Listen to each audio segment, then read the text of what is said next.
Guay lao pe tuy tài liok lai, qua si Tiongkok lang, qua si Philippines lang. If you're really Chinese and fronting for other people, go back to your country. Madam Senador, lumaki po ako sa farm. Kinulong po ako na tatay ko. Paulit-ulit naman, parang memoryado nyo. Hanggang ngayon ay naging misteryoso na may tuturing pa rin na mga senador na nag-iimbestiga kay Bamban Tarlac Mayor Alice Go ang kanyang tunay na nasyonalidad. Kaya malaki ang duda ng mga senador na baka may kaugnayan ito sa China, lalo't na-discover sa mga pagdinig na walang mga birth certificate ang kanyang mga magulang. Kaya pinatunayan ngayon ni Mayor Go na siya ay Pilipino, hindi Chinese, at lalo nang hindi sa Chinese spy. If you're really Chinese and fronting for other people, go back to your country. But if you are Filipino and you were born here, convince us because we want to be convinced. Madam Senador, lumaki po ako sa farm. Kinulong po ako na tatay ko. Paulit-ulit naman, parang memoryado nyo. Kasi kino-coach ka ng lawyers mo siguro. Nothing to be defensive about. You don't have to say the same thing. Basta sa farm po. Tell us about your child. Ako sa farm. Basta tell us about your child. Sa farm. Ano ba? Huwag tayo robot. Saan po? Saan pong lugar sa Pilipinas, sa Central Luzon, sa Tarlac o sa Banban? Tarlac po. Saan po sa Tarlac? Matatalaib Tarlac po. Ano po? Matatalaib Tarlac Is that po. the barangay? Yes po, nakita ko po dito sa birth certificate ko po. No, you would have recollection of your childhood, right? Can you just give us a recollection of your childhood? Sino po yung best friend nyo? Saan po kayo nag-aral? Kung meron kayong makamag-anak? Recollections of, you're only 38 years old. You will remember your childhood. I mean, I'm double your age, but I would remember my childhood in Malabon. Your childhood. I know homeschool. I can't believe anyone is totally homeschooled all her life. Yes. Please tell us about your childhood. Your Honor, lumaki po ako sa farm. Which farm? Which farm? In what barangay? In what LGU? Opo, Barangay Virgen de los Remedios, Bamban Tarlac din po. Different po from the one po sa QJJ, yung katabi lang po niya. Nabenta po siya year 2000, hindi ko po maalala yung date kung kailan po siya nabenta. Tapos nakabili po ulit ng property po sa tabi at doon po nagtayo ulit. Lumaki po ako sa farm, Your Honor. Tinago po ako ng tatay ko po. Lumaki po ako na, ako lang po. Pinupuntahan po ako ng tatay ko po araw-araw. Lumaki kayo mag-isa? Kasama ko po ang katulong, kasama ko po yung mga kasamahan ko po sa farm. And sino po yung mga kasamahan nyo sa farm? Sino yung katulong na naaalala nyo, pangalan, nationality, at sino yung nag-alaga mula kayong napanganak 38 years ago? At binibisita kayong ama nyo mula saan? Sa bansang Sina. At tell us about your childhood. Your Honor, sa farm po ako lumaki, sa Bamban po ako lumaki. Lumaki po ako mag-isa, pinupuntahan po ako ng tatay ko. How I wish po... No, okay. You cannot grow up alone from a time you were born. Opo. So the formative years from a time your mother birthed you up to perhaps 10 years old, sino po yung inyong naging caregiver o yaya? Hindi lang pwedeng mag-isa lang po kayo sa farm.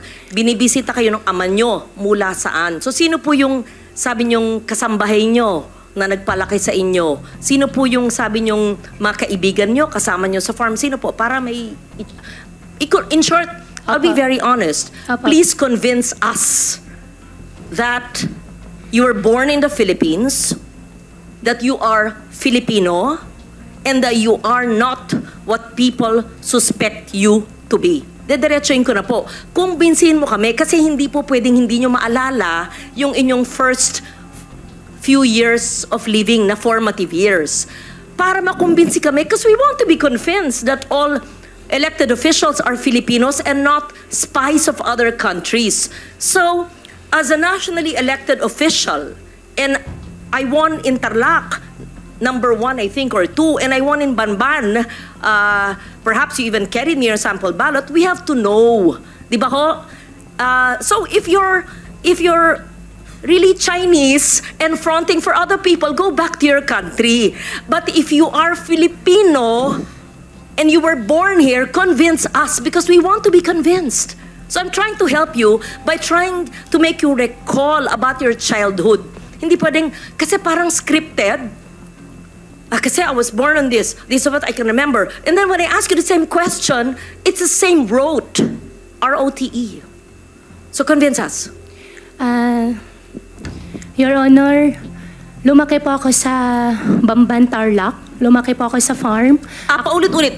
Opo. Anong barangay, anong farm, sino po yung nag-alaga sa inyong sabi nyo na binibisita kayo ng ama nyo, ano yung family situation, sino pong makalaro nyo, kaklase nyo, kung homeschooled kayo, sino po nag-homeschool sa inyo, ganun po. Madam Senador, ako po ay lumaki po sa Barangay Virgen de los Remedios, Bamban, Tarlac po. Ako po ay isang Filipino. Lumaki po ako kasama po yung mga empleyado po namin sa farm. Ipaprovide ko rin po yung mga pangalan. Come and go din po naman kasi yung mga naging empleyado po. 38 years ago po, Madam Senador, wala po ako talagang maalala ng sobra. Pero meron pa po ako isang kasama ngayon po na matagal na po sa amin, si Mang Boy po, na hanggang ngayon, kasama ko pa rin po siya. Sa susunod po, baka pwede ko po siya i-present din po dito para makilala niyo po. And in fact, 14 years old pa lang po ako, nagtatrabaho na po ako. Kilala po ako ng barangay chairman na mention po kanina na ipapaimbita. At bumibili na po ako ng mais. Pwede po ako mag-present po ng mga pangalan po nila na magpapaalam lang po ako sa kanila kung pwede ko po sila i-disclose po yung names po nila. At Excuse me, San Loren, kung pwedeng idagdag, kung kaugnay nyo lahat ng mga taong ito mula nung pagkabata nyo, pwede nyo bang ikwento ng mahaba-haba ng konti in Kapampangan? Kasi syempre, kausap nyo sila sa sarili nilang lengguwahe. Madam Chairman, ang Bamban po ay Tagalog po. Meron din pong Kapampangan, pero yung mga kasama ko po sa loob ng farm po, mostly po mga Visaya po. Kasi ang piggery po, biosecurity po, hindi po sila lumalabas. Well, actually, San Loren, just for the record, may mga nag-o-observe na mga kababayan natin, pati mga netizens na mga Kapampangan. Yan po ang tanong nila sa inyo. Kasi Kapampangan po ang lingwahe nila. Yes, yes. Anyway, can you San Loren, speak? please proceed. Thank you for that interjection. It's very helpful. Magsalita po kayo sa Kapampangan kung kayo lumaki sa... Madam do. Senador, konti lang po yung alam ko po sa Kapampangan. Ang alam ko po, sobrang konti lang po. Di Okay. takda mo po. What Chinese language do you speak? Hokkien or Mandarin? I can speak Fukien po. Okay, speak in Hokkien now. Bo? More. Tell us more about your life in China. Wala po akong life po sa China. Dito po ako lumaki sa Pilipinas po. Tell us about your life in the Philippines and tell us about your family in China in Hokkien. Family ko po in No, China. in Hokkien. Please tell us about your father who's from China and he visits you, he used to visit you when you were a child, and the family of your father in China, and where are you from China in Hokkien. We have interpreters and perhaps I can understand a little. Yes po. Guay lao pe tui tai liok lai. Continue. Gua si Tiongkok lang. Gua si Philippine lang. Tell us about your relatives. Pakikwento po ang mga kamag-anak ng iyong ama. San sa bansang Sina ang inyong ama at ano ang ginagawa niyo? Sinabi niyo embroidery, etc., negosyo at mga kamag-anak niyo doon. Tell San us. Loren, before she answers, Yes. maybe we can ask Ms. Batay, our Chinese interpreter, just to Yes, interpret to yes. us what the mayor said. Thank you. Ms. Batay. Okay, so in English, the interpretation would be, my father is from China. I am not a Chinese. I am a Filipino. I mean, you're obviously half Chinese because if your father is full Chinese and your mother you claim is Filipino, right? Your Honor, ako po ay isang Filipino at ang tatay ko po ay Chinese.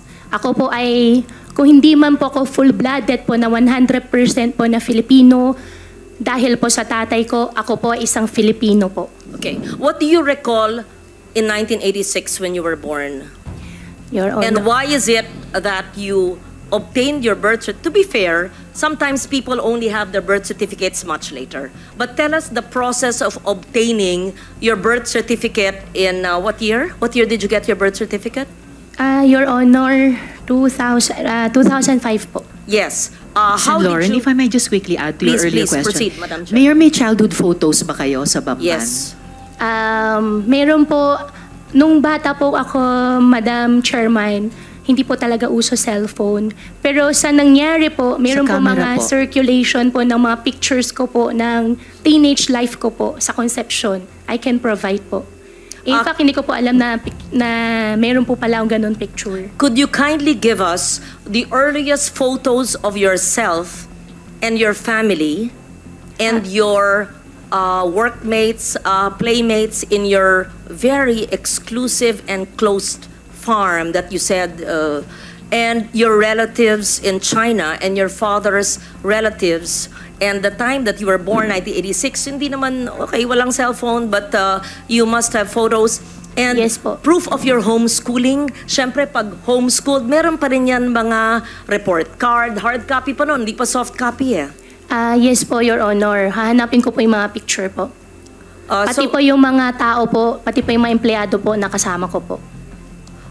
what was the situation, Mayor Go, noong 1986 when you were born? Where was your mother? Where were your parents? And sa mga binibisita kayo ng iyong ama at ang kasama niyong lumaki ay sino? Fill in the blanks, please. Your Honor, 1986 po, nung pinanganak po ako, wala po akong any knowledge po. Dahil baby pa po ako noon, lumaki po ako, may nakikita po ako mga kasama po naging kasama po, naging partner po ng tatay ko po. At lumaki po ako sa farm, isa na rin po yung na-mention ko po nung nakaraan po na Senate hearing, si Teacher Rubilin po, nakasama ko rin po siya.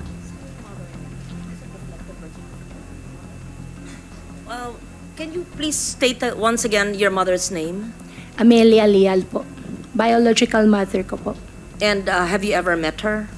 Hindi ko po siya nakasama. Have you ever met her? Hindi po. From the time you were born, from 86, hindi po nyo na silayan. Hindi na po. And tinanong po nyo sa inyong ama o sa mga kalaro nyo kasamahan sa farm? Your Honor, how I wish po I have a perfect family po. No, we lead imperfect lives. So I don't want to intrude on that. I just wanted to make sure. So, sa pagkaalam ba nyo ay Pilipino ang inyong ina? Opo, yan po ang sinabi po sa akin ng tatay ko po. At lumaki po ako dito sa Pilipinas po. At wala rin po, Madam Senador, wala rin po akong ibang citizenship kung hindi Filipino lang po. How did you obtain your birth certificate in 2005? Minigay po sa akin, hindi po ako yung nag-prepare po nitong birth certificate. Hiningi ko po sa tatay ko po yung birth certificate ko po. Was this discussed, Madam Chair?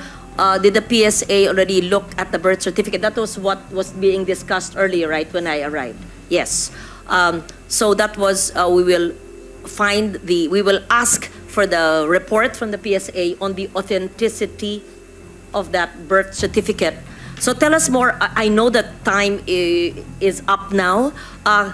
Tell us more in Hokkien, your childhood situation. I don't want to be intrusive, and there's no reason to explain about all of us have imperfect lives, but tell us about your childhood so we get to know you better, and your Chinese playmates, if any, Filipino associates or playmates, if any, and your family in China. In Hokkien po. In Hokkien, Sen. please. Opo. Sa We farm, want to hear you speak your language.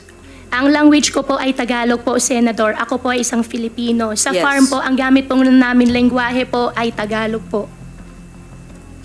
But speak Hokkien. I just want to I hear can it. speak Hokkien po, pero ang Yes. ginagamit po na lengguwahe po sa farm po ay Tagalog. There's nothing wrong with knowing languages. Yes, po. If you're good in Hokkien, speak it, right? For Yes, after po. all, your father's Chinese and you're half Chinese. Don't Madam, be ashamed of that. Opo, hindi naman po ako nahihiya, naman po ako na-shame. Madam Senador, mas kaya ko po ikwento na mas fluent sa Tagalog kasi yan naman po ang mother tongue ko po kaysa sa Chinese language po. Kaya ako okay lang po na ikwento ko po in Tagalog. Okay, proceed. If you don't like to speak the language of your father, then speak in Filipino. Opo. Briefly, please, Mayor, dahil malapit na tayo mag-suspend for Ay, today. opo, sorry po ma'am. Thank you. Just brief. Apo. Thank you, Madam Chair. Lumaki po ako sa farm. 14 years old pa lang po ako. Nag-aalaga na po ako ng baboy.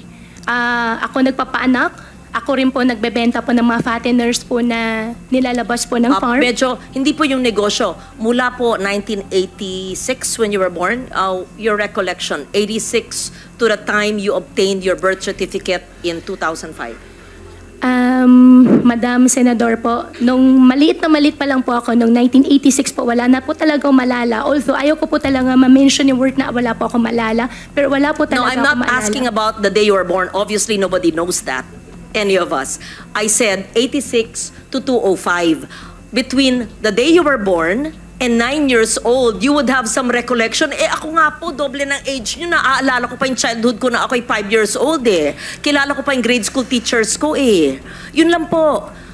Huwag tayo magpilosopo po dito. I mean, Opo. obviously, I'm not asking you, how was it when you were born? Hindi po. From 1986 to 205. Madam Senador, lumaki po ako sa farm. Kinulong po ako ng tatay ko. Paulit-ulit naman, parang memoryado nyo. Kasi kino-coach ka ng lawyers mo siguro. Just, magkwento, parang kaibigan. Parang nagpunta senador sa'yo, Mayor, kamusta na kayo? Kamusta ang buhay nyo dito? Napana kayo sa farm? How was your life when you were born? Ganun. Sino yung neighbors nyo, playmates nyo, paano yung pamilya, binibisita ka ng ama mo, ganun. Kwento lang. Madam Senador, As a Filipino, as you claim. Opo, gustong-gusto ko po magkwento. Ang playmates ko po doon sa farm ay yung mga dati po namin empleyado rin po. Kaminggo po yung mga tao pero may mga luma, mga matatagal po namin empleyado. Pagbalik ko po ngayon araw, hahanapin ko po sila at sa susunod po na Senate hearing, isasama ko na lang din po Ako, sila. aaralin pa ng mga abogado. Teka po, anything, when I say your first 10 years of your life, the first 9 years of your life, kilala ko pa yata yung isang abogado mo sa likod mo. Anyway, the first 9 years of your life, what is the first image that comes? Tell us about your farm life. Must be a charming, idyllic life, right? Opo, nasalo po ako ng farm. Di po ako pinag-aral po ng tatay ko po. Ang nagtuturo po sa akin si Teacher Rubilin po na na-mention ko po nung nakaraan na Senate hearing. And how I wish po really, Madam Senador, na I have a perfect life po. However No, we're po, not talking about pinalaki po ako sa farm. imperfections or perfection. Kwento lang nga eh. Opo. 9-10 years po. Siyempre man, Mayor, may maalala, 38 ka lang eh. Opo, sa farm nga po ako lumaki po, Madam Senador. Hindi po naging normal po, hindi po naging normal po I'm yung not buhay ko asking po. normal or it's Madam Chair, I know that time is limited and I would want to get to know the mayor. As I said, we're giving you the opportunity to prove to us that you are Filipino. Opo. We ask you the questions which I would ask normal people. I would ask you, Risa, tell me about your childhood, right? Sorry, in our childhood, I talk about my child. Yun lang. Nothing to be defensive about. You don't have to say the same thing. Basta sa farm po, tell us about your child. Ako sa farm. Basta tell us about your child. Sa farm. Ano ba? Huwag tayong robot. Tell us about your childhood. So we're convinced that you have a childhood in the Philippines. And if we ask you to speak about a foreign language, to speak in a foreign language that you are, nabihasa ka, ay hindi, mas magaling po ako sa Pilipino. Ba't may kakaya kung magaling sa Fukien? Kung magaling ka mag-Mandarin? Wala, maganda nga, marami ka na lengguwahe. I will leave it at that and I will Opo. ask more questions in the next hearing because ano ba ang ating pinupunto dito? Na dapat ang ating mga ahensya ng gobyerno ay hindi nagpapahintulot ng mga sindikatong kriminal na nagbibigay ng mga peking birth certificate at ibang dokumento na nabibigyan tuloy minsan ng mga Philippine passports o nakakabigay ng ID ng Philippine government agencies na de-deprive tuloy ang ibang Pilipino sa mga benepisyo. At hindi lang yan, maari pa, without judging you or prejudging you, na mahalal sa mga posisyon na maaring maging national security issue. I'm not judging, I'm basing it on what I've heard and read, and I'm giving you the chance to prove that you are Filipino. Yes, so I will leave it at that. Thank you very much, Madam Chair, for the time and the patience, and I would like for her to submit the photos that you requested, the name of the teacher, and perhaps the teacher who helped her homeschooling, names of employees, their full names, photos, addresses, playmates, etc. You must have a neighbor who knew you in the 80s, right? Imposible mo walang may kilala. Hindi pwedeng sumulpot ko na lang ng 2005, tapos I'm Filipino, I'm here. Okay. Yun po, I leave it at that. I'm not yet convinced, but I really, sincerely want to be convinced because it would break my heart if we have a foreigner who is an elected official. It would break my heart kung ganon. It's really a national security risk. So I'll be very strict with DFA and with PSA sa inyong you better straighten that out yung mga sindikato nandyan sa mga ahensya ng gobyerno na nagbebenta ng mga birth certificates.